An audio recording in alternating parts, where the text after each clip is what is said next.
पहले मैं आपको बताता चलूं कि मैं जो वाकया आपको सुनाने जा रहा हूं, ये वाकया 1000 साल कबल अहादीस की मुस्तनद कुतुब मसलन अल खिसाल के बाब नंबर 10 हदीस नंबर 25 में नुमाया तौर पर मौजूद है। दोस्तों, हजरत अली रदियल्लाहु ताला अन्हो ने फरमाया, ए इब्ने आदम, तुम्हारा सबसे पहला सवाल यह है कि अल्लाह ताला ने सबसे पहले किस चीज को पैदा फरमाया था। तो तुम जान लो, अल्लाह ताला ने सबसे पहले नूर को पैदा फरमाया था। तुम्हारा दूसरा सवाल यह है कि इस कायनात की 10 ताकतवर तरीन चीजें कौन सी हैं।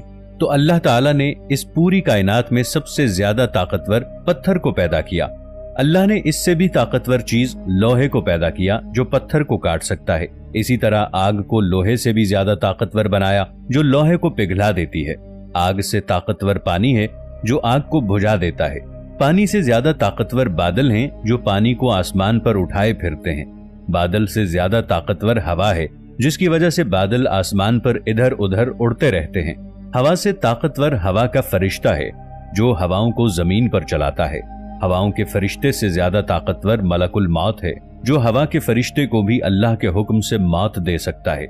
मलकुल मौत से भी ज्यादा ताकतवर मौत है।